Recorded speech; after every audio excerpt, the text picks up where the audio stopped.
The title of today's message is, Are You a Maker of Peace? Are you a maker of peace? Matthew 5 and verse 19, of course, a Sermon on the Mount, one of the Beatitudes. Blessed are the peacemakers, for they shall be called the sons of God. Blessed are the peacemakers, for they shall be called the sons of God. I think we all know from Galatians 5:22, fruits of the Spirit, the third fruit listed there after love and joy is peace. Peace. Do we have peace in our lives? Probably is not as much as we would like. None of us do. But are we a maker of peace? Do we think about that? I wrote this sermon this past week while I was in St. Lucia. While we were in St. Lucia, we had quite a walk to go to the bus station to take the bus to get to services on the different days. And one day in particular, I had to go in on Friday and do some work at the church hall.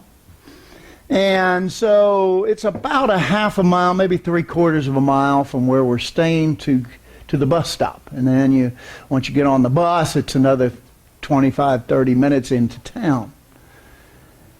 And as I was walking this sidewalk, which typical sidewalks there is 3 foot wide, and you would meet various people on this sidewalk. And on the sidewalk, there's, on one side in particular, there's quite a bit of drop-off. They don't have the code like we have here, so the drop-off can be 6 inches or it can be a foot, foot and a half, quite down to the ground or wherever or into a ditch, whatever the sidewalk. So as I was walking out to the bus, had my backpack with my drills and stuff that I was going to do some work at the hall, and I met 2 individuals, 2 guys, walking towards me as I was going this way. And typically, as Mary and I have walked those sidewalks many times, when you meet a couple or you meet someone else, you usually drop in line and fall behind somebody, so that way there's 2 people, the people can pass. Well, this time these guys decided they didn't want to do that. And so they just stayed right there as I was walking. And as I got closer, I thought, well, one of them might do this. Well, they didn't. So my choice was to walk and bump into them, showing my place on that concrete, or step aside and walk on the dirt. So what did I do? I stepped aside and I walked on the grass, and they just continued to walk. I could have said in French, "Excuse-moi," or "excuse me," but I didn't. I just took a side and walked. And that was the right thing to do. But I felt something in my gut.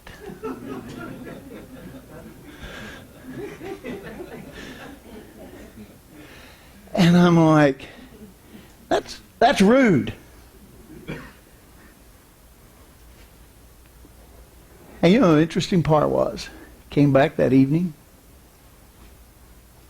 walking the same sidewalk, coming back tired, ran into the same 2 guys again, except in a different part of the sidewalk. So I didn't even look. I just stepped right off of the pavement and let them walk, because I had time to evaluate during that day that this isn't anything worth me fretting about. This is very small. And I began to look at myself and say, why was I even bothered by it? But then Mary was with me on, I think, Pentecost, and we took the bus. And we came back, and any of you have traveled in third world countries, you realize how the buses are 14-seater, and everybody jams in, and they stop here and pick somebody up, let people off, and you do these things. And so we were coming back from Pentecost, had a great Pentecost day, and enjoyed it, and I felt very empowered by God's Spirit that day, and just really enjoyed being with the brethren. And as we're getting off this bus, and it's crowded and packed, we stop, and here Mary is off, and we're one of the last ones to get off this bus. And of course, there's people waiting to get on. Had been standing there waiting for this bus to come. And as they were getting off, I was probably the last one. I was pulling my money out to pay for the taxi. As I was getting off, there was this couple young ladies ready to get on the bus. And I could see, because I'd been looking, waiting for everybody to get out, and they were patiently and very calmly standing there for the bus.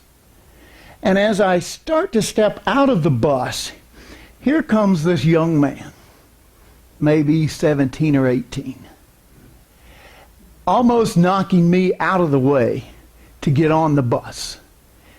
Now, the thing is, I saw him coming. He wasn't waiting for the other ladies. And so my thought ran across my mind, why don't I just stand here and block his way? So he will not be this rude, because of these ladies. And I decided not to. And I decided to pay my thing and walk around him. At which point then, as soon as he got around me, the ladies, because I almost blocked them so they could get on the bus, but as I looked back and turned around, what did he do? Just pushed them out of the way and got on the bus. Got on where he wanted to sit. And he didn't even think about it. He didn't even think. He was just going to get his seat. Why did that bother me? But it did.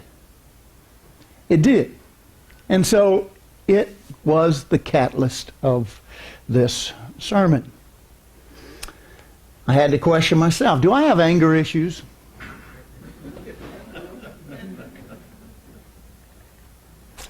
Do you have anger issues?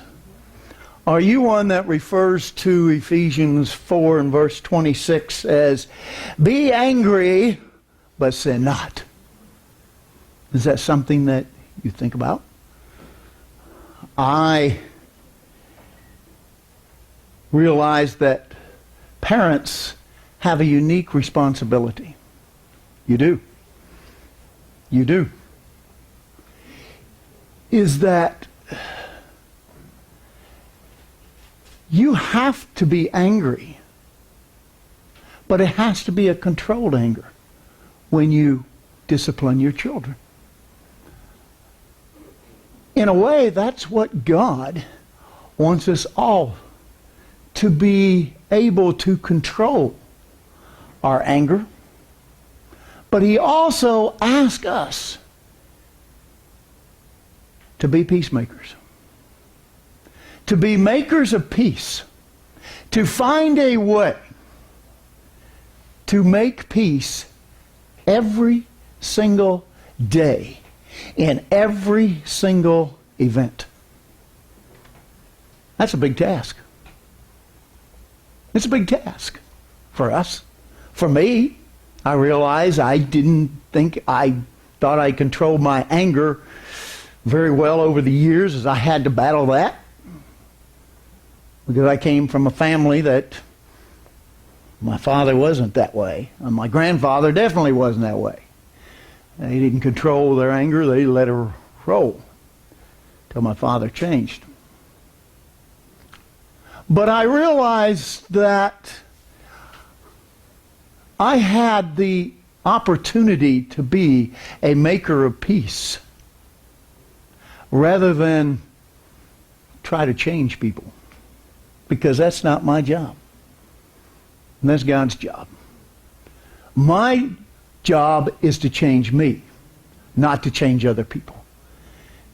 And that's what I understand, that I need to be more like this. So I ask the question, is your nature one of a peacemaker?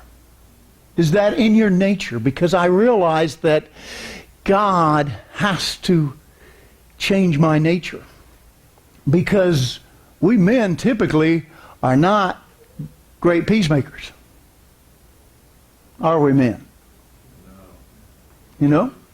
It's something that we can do. I find women to be better peacemakers. Makers of peace. But with us, it goes against our nature sometimes to take the sidewalk, to get off the sidewalk. To see justice not done. That's why so many of us men like to see these action movies where the character straightens things out. Right?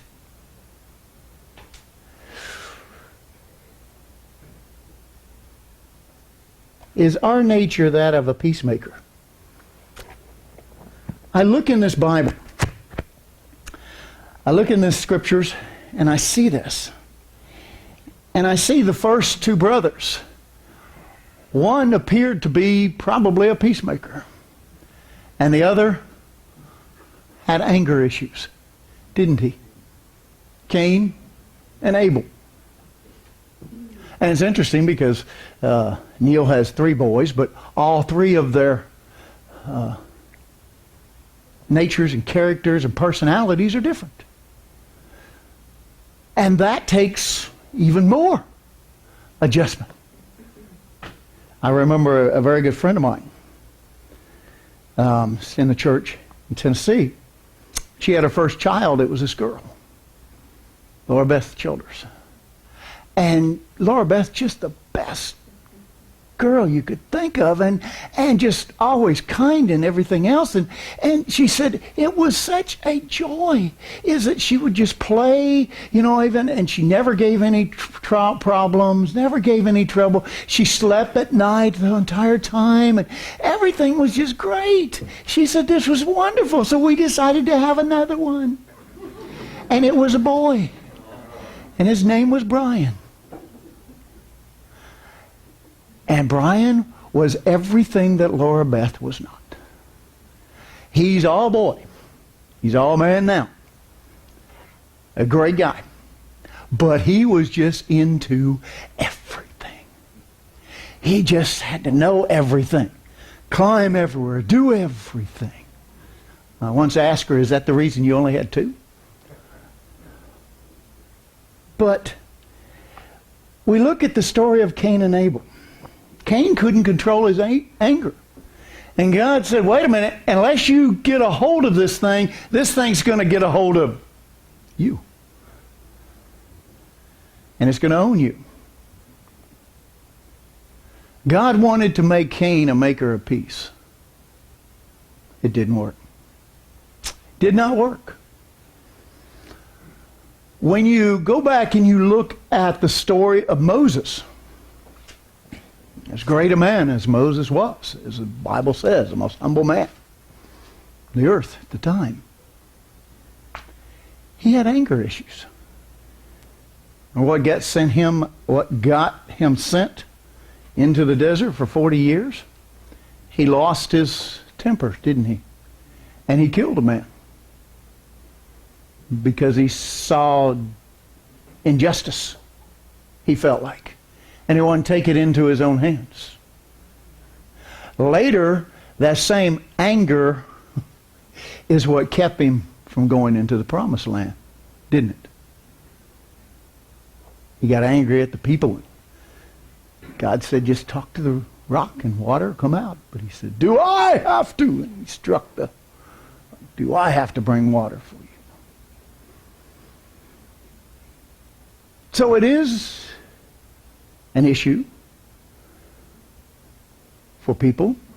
I'm just using those few examples, but I think one of the greatest examples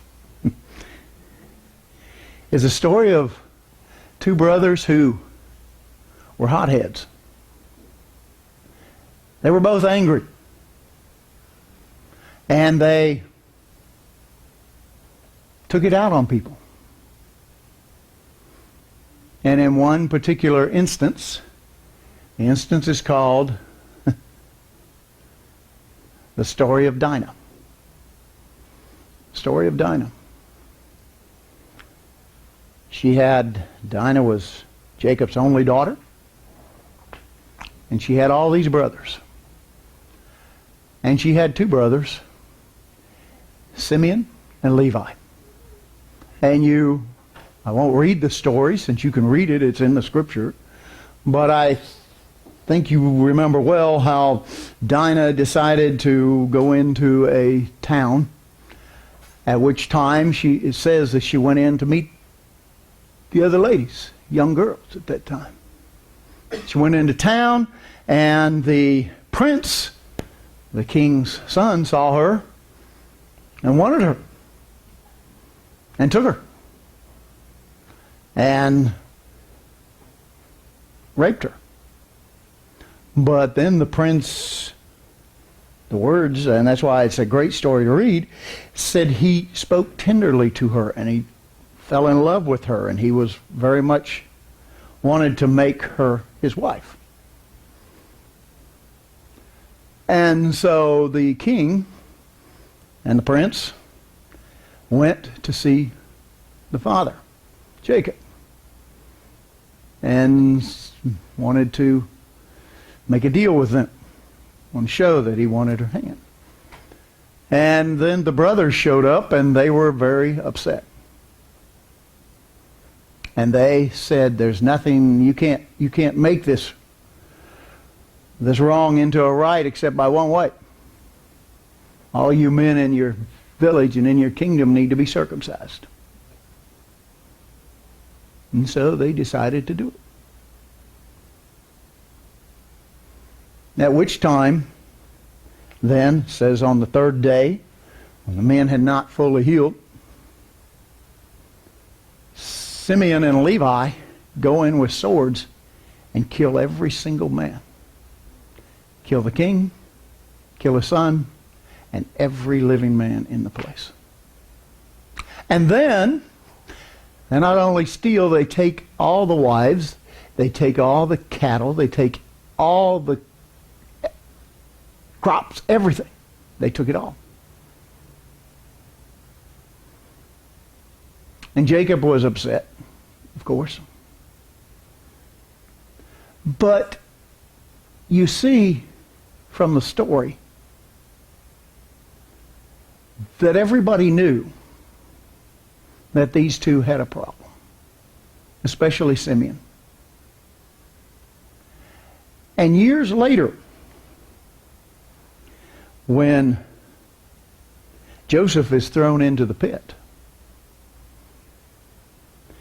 it did not name the brother who said, "Let's just kill him," where others said, "No, let's do something else." Was it Simeon? Could have been. It's a possibility. You have to read that into the story yourself. But I find it interesting that Joseph, almost 2 decades later, when he was working with the family, and they hold one of the sons back, Joseph says it's Simeon. Make sure Simeon is held back. Reason for that? I don't know. It's probably conjecture. But I'm sure Joseph knew. He remembered who was the one that wanted this cruelty done to him, and who was kind of the one that's large and in charge when it came to doing something violent.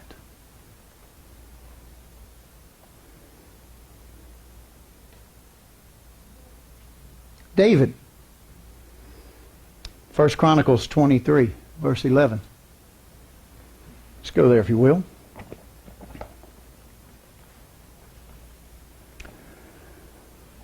1 Chronicles 28, verse 3. David talking. He said, "But God said to me, you shall not build a house for my name, because you have been a man of war and have shed," what? "A lot of blood." You're a very bloody man, as one translation says.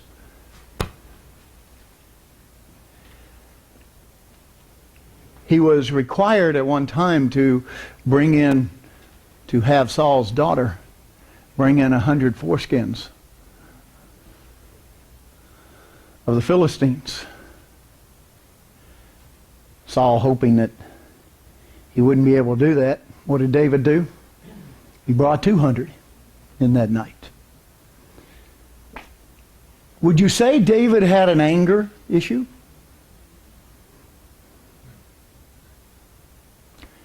Remember the story when David was caught in adultery and Nathan came to him and told him this little story about a sheep, a little lamb,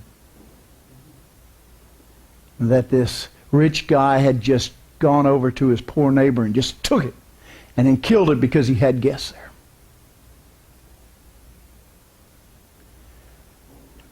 And so Nathan said, "Need your judgment, king." Remember what David said?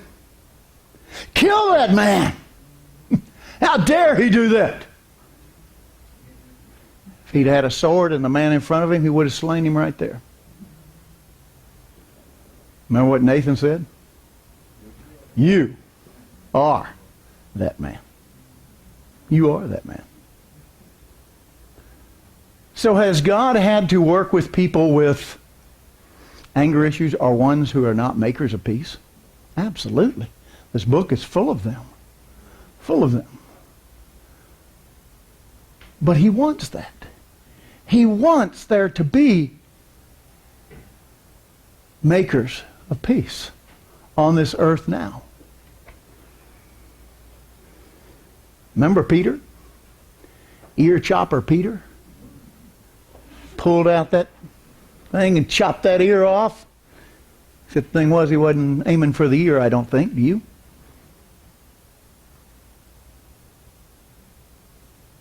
And then you had what the Bible calls, or you might call, the very first firemen.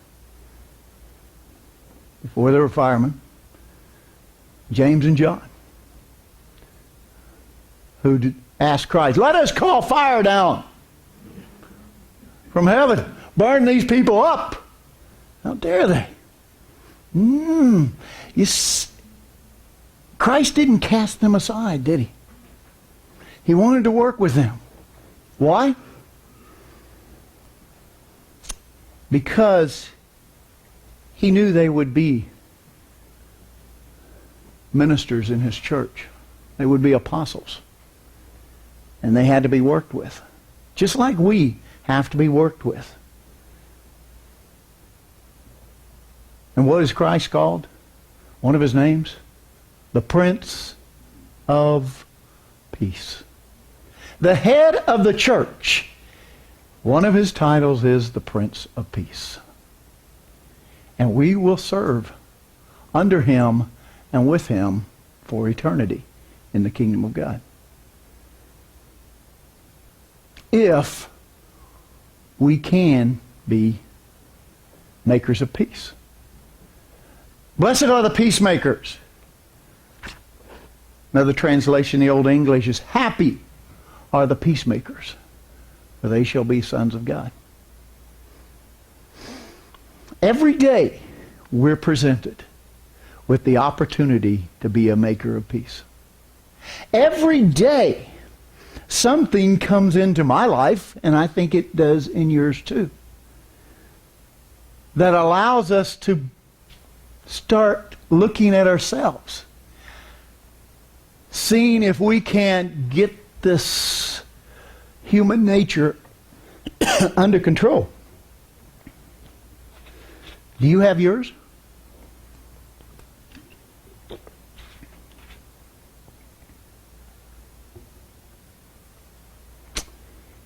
Is our nature that of a peacemaker? Does it matter? Something I very seldom read. Gladwell wrote a book called Outliers. A book that I want to read just a few pages from. How many of you have ever been to Kentucky? Been through? You've been to Kentucky? Kentucky, yes. It's a interesting state. It's very beautiful horses and horse ranches, but it's also a part of the state had a lot of coal mines, and it's very rugged and rough area there. When you see a rough and rugged area, you understand that to settle that area, sometimes the people settling have also to be rough and rugged. I read from Gladwell's book. It said, in the southwest corner of Kentucky, in the stretch of the Appalachian Mountains known as the Cumberland Plateau, lies a small town called Harlan. The Cumberland Plateau is a wild and mountainous region of flat-top ridges, mountain walls 500 to 1,000 feet high, and narrow valleys, some wide enough only for a one-lane road and a creek. Harlan County was founded in 1819 by 8 immigrant families from the northern regions of the British Isles. They had come to Virginia in the 18th century and then moved west into the Appalachians in search of land. The county was never wealthy. For its first 100 years, it was thinly populated, rarely numbering more than 10,000 people. The first settlers kept pigs and herded sheep on the hillsides, scratching out a living on small farms and in valleys. Until well into the 20th century, getting to the nearest train station was a 2-day wagon trip. The only way out of town was up Pine Mountain, which was 9 steep miles on a road that turned on occasion into more of a muddy, rocky trail. Harlan was a remote and strange place, unknown by the larger society around it. And it might well have remained so, but for the fact that 2 of the town's founding families, the Howards and the Turners, did not get along. Remember the story of the Hatfields and McCoys? As I was doing this study, I found out that the Hatfields and McCoys were minor players in Kentucky compared to some of the other people who were in Kentucky, as they could not get along. So I bring this story to you today. The Howards and the Turners in Harlan, Kentucky. The patriarch of the Howard clan was Samuel Howard. He built the town courthouse and the jail. His counterpart was William Turner, who owned a tavern and 2 general stores.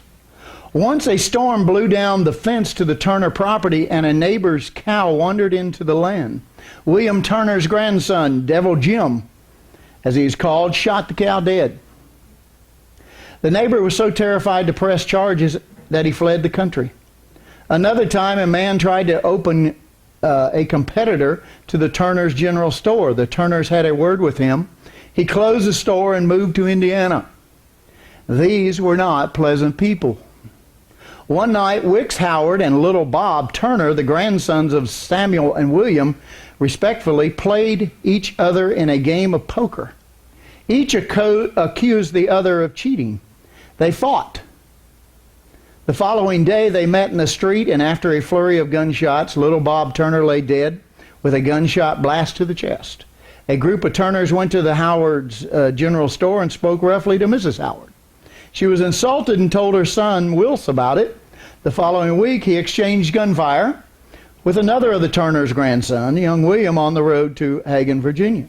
That night, one of the Turners and friends attacked the Howard home. The 2 families clashed outside the courthouse and gunfire, and William Turner was shot and killed. A contingent of the Howards then went to see Mrs. Turner, the mother of little Bob, and asked her for a truce. She declared, "You can't wipe out that blood," she said, pointing to the dirt where her son had died. Things went quickly from bad to worse as Will Howard ran into another Turner near Sulphur Springs and shot him dead. The Howards ambushed three of their friends, the Turners, three friends of the Turners, the Caywoods, killing all of them. Posse went after them. There was a resulting gunfight. 6 more were killed and wounded. That's where the posse, and I could go on and on as the history. Finally, one day,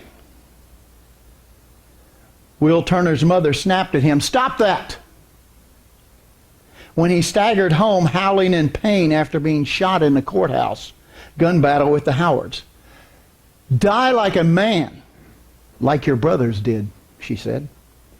She belonged to a world so acquainted with fatal gunshots that she had certain expectations of how they ought to be endured. Will shut his mouth, and he died.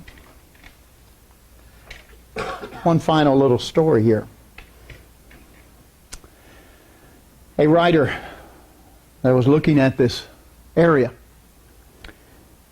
said, in the backcountry, violence wasn't for economic gain. It was personal. You fought over your honor. Many years ago, the Southern newspaper Hotting Carter told the story of how, as a young man, he served on a jury, as he described it. The case before the jury involved a gentleman, a irascible gentleman, who lived next door to a filling station. For several months, he had been the butt of various jokes played by the attendants and miscellaneous loafers who hung around the station. Despite his warnings and his notorious short temper, one morning he emptied both barrels of his shotgun at his tormentors, killing one, maiming the other permanently, and wounding a third. When the jury was polled by the incredulous judge, Carter was the only juror who recorded his vote as guilty. As one of the others put it, he wouldn't have been much of a man if he hadn't shot them fellas.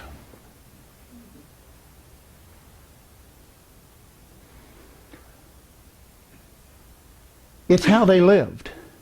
It's how they died. They weren't peacemakers. I want to grab this real fast.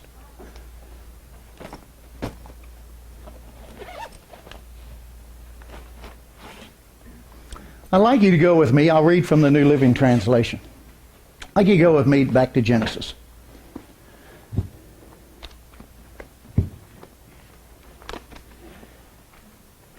Genesis chapter 49. 49.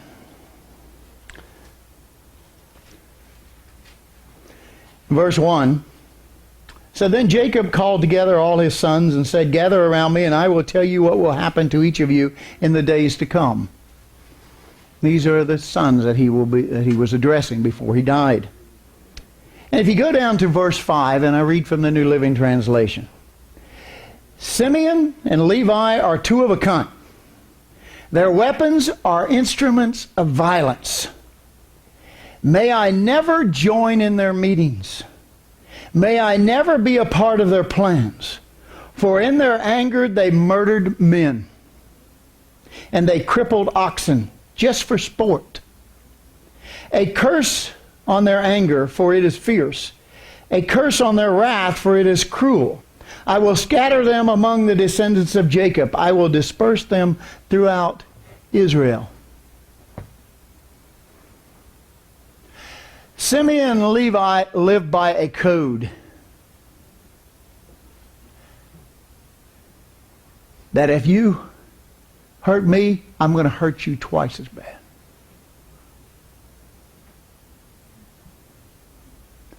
One raped sister could have resulted in one man dying, the one who did the crime. But instead, they took it out on a whole city and killed many. It was their code. It's what they did. As Gladwell said about Kentucky, it was what they did. It was their honor. They did what they thought was right in their own eyes. And as Simeon and Levi, it was their code. What about you? What about us? We have been given a code, haven't we? We've been given a code to live by.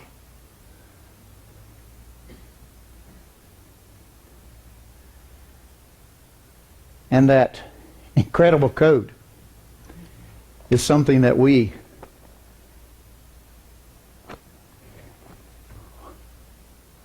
are talked about before our time by Jesus Christ in Matthew 5. That code is what Jesus Christ is trying to teach us today. It's what we have to teach our children and the example that we have to live with other people. This is why Jesus Christ called us ecclesia, as it was probably described in the New Testament, properly described as called out ones. We've been called out of the world to a certain way of life, to a certain code to live by, that's dictated by the words in this book, that are dictated by the Prince of Peace for each one of us. We're all being trained to be peacemakers. We all have that opportunity. Matthew 5, he said, it is said. He didn't say it's written. Jesus Christ said, it is said, you shall hate your enemies and love your neighbors. But I say, what? The code. You shall love your enemies. If you're going to love an enemy, what is it going to require? I know for me, I can't be me. I have to be Christ in me. To be a peacemaker, I have to be the one. And that's tough. That's the code that Jesus gave us to live by. Love your enemy. Blessed are the peacemakers, for they shall be sons of God. You know the unique part about that? Look at it in reverse. If you're not the peacemaker, will you still be the sons of God? Don't think so.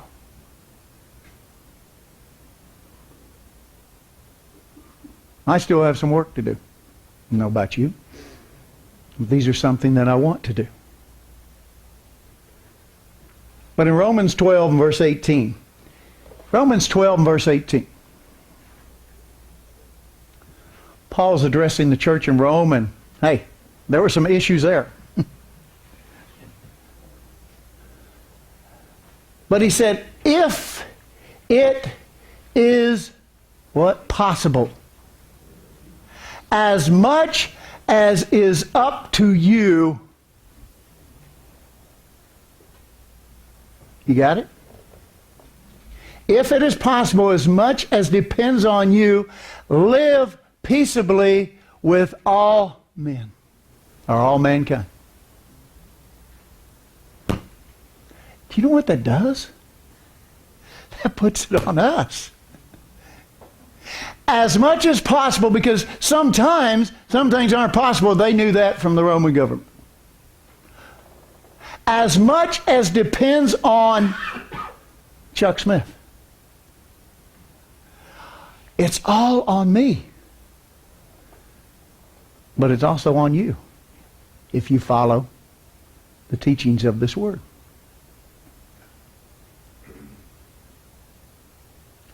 Live peaceably with all men. That means the neighbor who's a real pain. That means the person down at the bank who is rude. That means the guy on the sidewalk who won't move or not going to cut you any slack. As much as possible from my end. So it's on me. It's not on the jerk or the jerkess. It's on me. And I have to work at that. He didn't say with most men. He said with all men. Brethren, that's a code. That's a code. Simeon and Levi had a code. The Howards and the Turners in Harlan, Kentucky had a code. Well, brethren, everyone in this room today has a code. Have peace, make peace, and love your enemies. That's a big one. One last scripture, if you will, go with me as we wrap this up today. Let's go to James 3. James 3, verse 17. James 3, verse 17 from the New King James Version. It said in verse 17, "But the wisdom that is from above is first pure, then," what does your Bible say? Peaceable. The wisdom.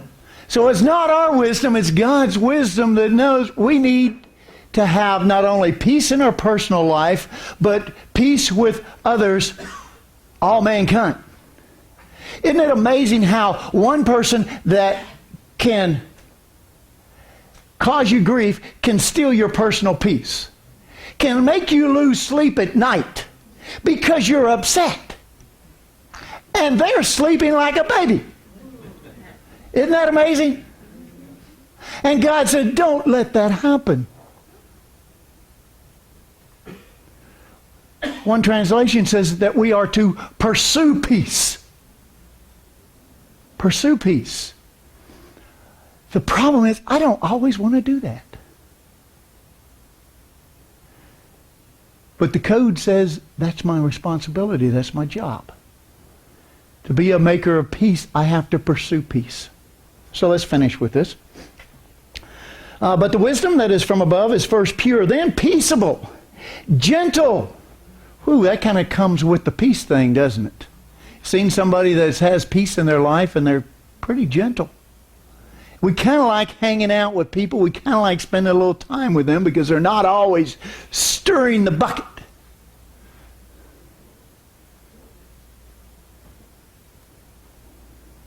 Willing to yield. What is this? He's talking about the wisdom from above. Full of mercy and good fruits, without partiality and without hypocrisy.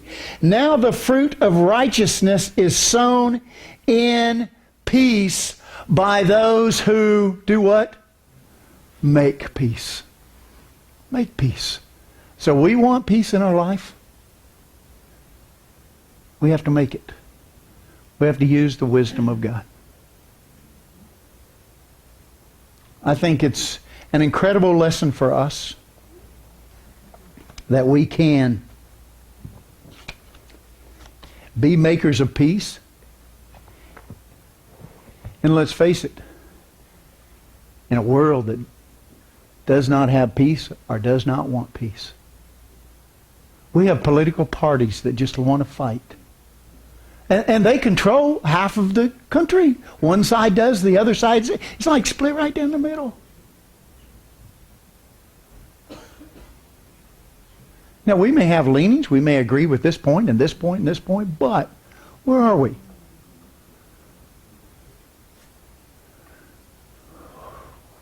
We are peacemakers. We live by a code that the world does not live. And I realize the two gentlemen that didn't know me from Adam, they're just living by their code. And me, I must live by God's code. Have a great week. Enjoy living by the code.